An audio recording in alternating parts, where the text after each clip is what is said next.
Perhaps in this self-transformation number 3, if this happens to turn out to be my 6th book about transformation, self-transformation, and the transformation of planet Earth, bringing forth peace on Earth.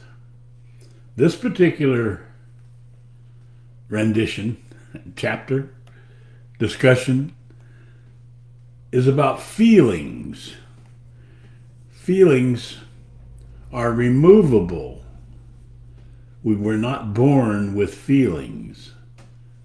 You could say that feelings are fake, they're not real. However, that would be a partial lie because they're real feelings. But they are things that we add based on the memory of our experiences. We make our experiences good or bad or right or wrong, and we have a whole ridiculous framework of how we make the experience right or wrong or good or bad. And what we end up with is a whole big batch, like a vegetable soup, and they're all in there together. Jealousy, anger, fear, manipulation, have to be right, narcissism, misogyny. All of those feelings have one place that they're stored in the space of knowledge. And then when we are faced with, say we're racist and we're faced with a black person, then those things came up. Oh, here's another one of those inferior beings to a white person, or maybe you're a black fellow that says, oh, those white people think they're imperial, what is that called? Better than us, and so that's even a form of racism, isn't it? So all of those feelings can be removed, and in essence, if you take any one of them, perhaps anger is the easiest one, or jealousy or greed, they're all subdivisions of violence. All of them are violent actions. If you take any one of them and follow it to its end, you literally can remove all of the vegetables from the soup, leaving only the broth. And the broth would be a vegetarian broth. It wouldn't even be a animal-based broth. So then you could live your life without killing. Actually, that's another ingredient, if you will, or another result, the end result of this thing I call self-transformation, the birth of a new consciousness, the birth of a new human being. Included in that is the fact that killing to eat ends. As a matter of fact, anything or anyone who continues to need to kill to eat will become extinct. It's not like some god's going to come in and kill them, or we're going to kill them, or we're going to kill all the killers. And isn't that ridiculous?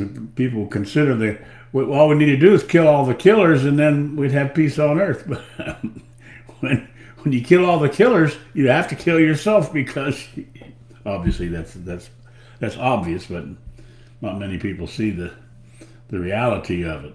As long as another aspect of it is, as long as we have gun on planet Earth, we can never have peace on Earth. So the experience that I'm speaking here, called self-transformation, is completely evolution. The human brain evolving from its caveman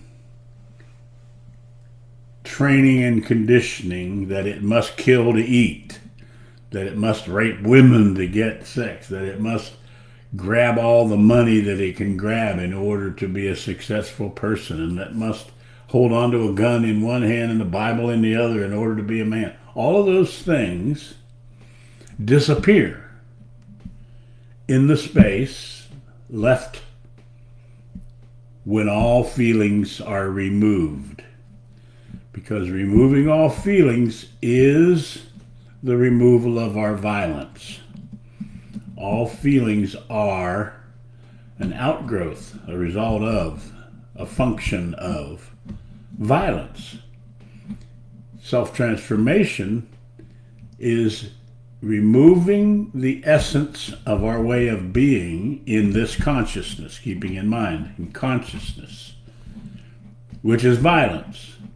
The consciousness that we have been living from for thousands and thousands and thousands of years is a consciousness based in violence. And therefore, anything and everything that it brings forth contains violence and is violent. These things that I have been speaking of for 41 years are a possibility for you, all of us, each of us on planet Earth, to transform our lives so that there's no longer a need to kill to eat or need to kill to even live. That will not necessarily be a snap of the finger. It's simply, I'm simply outlining, laying out the future of mankind if we transform. Right now, I'm suggesting here, it's not a mandate, it's not something that I am saying in stone, but it's my assessment that right now we are at the vortex, we are at the very edge of ending the life on planet Earth, ending our life, ending the experience of life on planet Earth by human beings, or transforming it so that we are no longer heading down the dark, deep, dark tunnel of complete, absolute ignorance and stupidity. The problem with ignorance and stupidity, obviously, is that it doesn't know that it's ignorant. It does not know that it's stupid. A gun owner firing his gun does not know that that is World War III. That is why we go to war. The husband that gets angry at the wife, or the wife that gets angry at the husband, or the child, or any of the person that gets mad at each other, that is the beginning of World War III. Because when you have a collective anger, then you have war. And of course, when you have war, whichever side you're on, it's the other side who is at fault, and both sides pray to God for both sides pray to God for victory. And if you pray to God for victory, what you're praying for is to kill enough people that they stop the war. You see, it's insanity. However, the consciousness that we now live from on planet Earth is a consciousness of insanity. And the more successful you are in a consciousness of insanity, the greater your greater the amount or level of insanity that you are.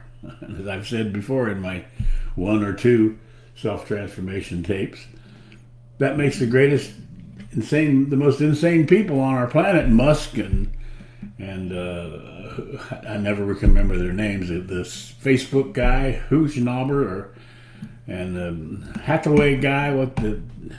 Anyway, the rich people. They have enough money to solve hunger on planet Earth, and what do? They fly off to outer space. They want to take our complete. Look, one of the worst things that could ever happen is for us to take our utter and complete violent, ignorant stupidity to another planet and ruin another one. We're already ruining this one. We've got this one on its knees, ready to pass out. Now we want to find another one we can go to and ruin. So in self-transformation number 3, I'm suggesting here that it is possible for each of us, each of you, I've done it, to remove all feelings from your life. Not to be a psychopath, because that's the other side of removing your feelings. When you are complete, dead, cold-minded, then you have no feelings. But that's what I'm speaking of, is having care and compassion and not feelings. Care and compassion is in the domain, in the context of creation, intelligence, and truth. feelings, anger, jealousy, all of those things are in the context of knowledge, thought, and belief. And it takes a quantum leap or quantum movement to move out of the complete and total ignorance of knowledge, thought, and belief. That doesn't mean that the knowledge, thought, and belief isn't important, obviously, because we need it for building and driving cars and having license and all of the physical things that we do. Unfortunately, we mix that in with our mental things. And mentally, we need no knowledge, no thought, and no belief to be stuck in. We only need it when we need it. We use it, discard it, put it to the side, live our life. When we need to figure out how much 2 and 2 is, we can go over here and say, how much is 2 and 2? We know it's 5, so we say 5. And then you get your arm smacked for answering the wrong, giving the wrong. That was my young experience anyway. All right, you guys, I'm suggesting here, if you've gotten this far in the listening, this is really a short one. It's only 11 minutes and 10 seconds. If you would only just consider creation first so that you have a space to create from. Creating the possibility for you to remove every feeling that you have. And when you do, all your beliefs will disappear as well. And we can then collectively experience peace on earth to free mankind. A perfect experience of feeling removal, removing your feelings to each of you.